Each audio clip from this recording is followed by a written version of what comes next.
గాలితో నడిచే ఈ గొడుగు వర్షం నుంచి మనల్ని పూర్తిగా రక్షిస్తుందా? ఫ్లోర్ పైన వాడే ఈ మ్యాట్ అలారంలా ఎలా పనిచేస్తుంది? ఫిలిప్స్ కంపెనీలో పనిచేసే ఎంప్లాయీస్కి వాళ్ళ ఆఫీస్ ముందు పార్కింగ్ స్లాట్ దొరకకపోతే వర్క్ ఫ్రమ్ హోమ్ జాబ్ చేసుకోవచ్చా? స్టాక్ బక్స్ అంటే మనకి ఎక్కువగా గుర్తొచ్చేది ఫిల్టర్డ్ కాఫీ. అయితే స్టాక్ బక్స్ స్టోర్లో పనిచేస్తున్న employees perfumes and body lotions వాడకూడదట.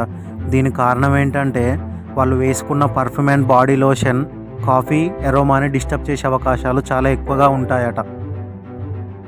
సాధారణంగా మనకి గొడుగు అంటే గుర్తొచ్చేది ఇదే, కానీ ఎయిర్ అంబ్రెల్లా అని పిలువబడే ఈ అంబ్రెల్లాకి మాత్రం ఒక ప్రత్యేకత ఉంది. అది ఏంటంటే దీనికి ఎలాంటి ప్రొటెక్షన్ కవర్ లేకుండానే మనల్ని వర్షం నుంచి తడవకుండా రక్షిస్తుంది.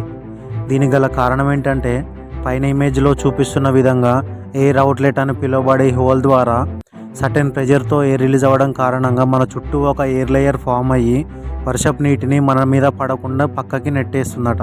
గైస్, కొత్తగా విషయాన్ని ఎంతమంది తెలుసుకున్నారో కింద కామెంట్ చేసి లైక్ చేసి ఛానల్ని సబ్స్క్రైబ్ చేయండి. మనం ఎక్కువగా డెస్క్టాప్ అలారమ్స్నే వాడుతూ ఉంటాము. అయితే ఈ డెస్క్టాప్ అలారం మోగినప్పుడు పక్కనే ఉండడం కారణంగా షట్ డౌన్ చేసి మళ్ళీ నిద్రలోకి వెళ్ళిపోతాము. కానీ ఫ్లోర్ పై ఉండే ఈ కార్బెట్ అలారం మాత్రం అలా కాదు. ఇది ఒకసారి మోగడం మొదలు పెడితే మనం నిద్రలో నుంచి లేచి దానిపై నిలబడేంత వరకు ఇది మోగుతూనే ఉంటుంది.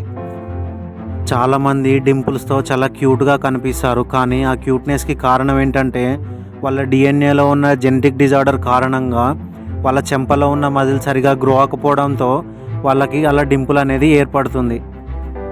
ఎవరైనా మన వృషణాల మీద కిక్ చేసినప్పుడు అది ఎంత నొప్పిని కలిగిస్తుందంటే సుమారుగా 9000 డెసిబల్స్ నొప్పిని కలిగిస్తుంది. అంటే ఒకేసారి 3200 ఎముకలు విరిగితే ఎంత నొప్పిని కలిగిస్తుందో అంతకు సమానంగా ఈ నొప్పి ఉంటుంది. ఇప్పుడున్న బిజీ టైంలో హడావిడిగా ఆఫీస్కి వెళ్తూ ఉంటాము. అయితే మన ఆఫీస్ ముందు పార్కింగ్ స్లాట్ దొరకకపోతే మన వెహికల్ని ఎక్కడొక్కడ పార్క్ చేసి ఆఫీస్లోకి వెళ్ళిపోతాం. కానీ ఫిలిప్స్ కంపెనీలో పనిచేసే ఎంప్లాయీస్కి వాళ్ళ ఆఫీస్ ముందు పార్కింగ్ స్లాట్ దొరకకపోతే వాళ్ళ హయ్యర్ ఆఫీసర్స్ దగ్గర ఎలాంటి పర్మిషన్ తీసుకోకుండానే వాళ్ళు వర్క్ ఫ్రమ్ హోమ్ జాబ్ చేసుకోవచ్చట.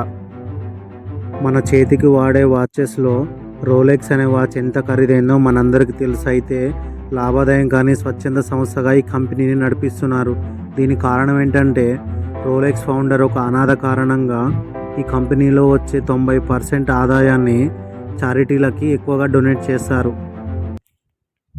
ఇప్పుడున్న జనరేషన్లో మానవత్వం మనుషుల్లో కంటే మూగజీవాలలోనే ఎక్కువగా కనిపిస్తుందనే వార్తలు చాలా వింటూనే ఉన్నాం. ఇది నిజమే. దీనికి ఉదాహరణ ఏంటంటే ఉడత అనాథగా మిగిలిపోయిన ఉడత పిల్లల్ని అడాప్ట్ చేసుకొని చాలా కేర్గా చూసుకుంటుందట. ఉడత గురించి మీకు తెలియని ఇంకో ఫ్యాక్ట్ ఏంటంటే మంచు కొండల్లో నివసించే ఉడతలు మంచు కురుస్తున్న సమయంలో తన తోకని అంబ్రెల్లా లాగా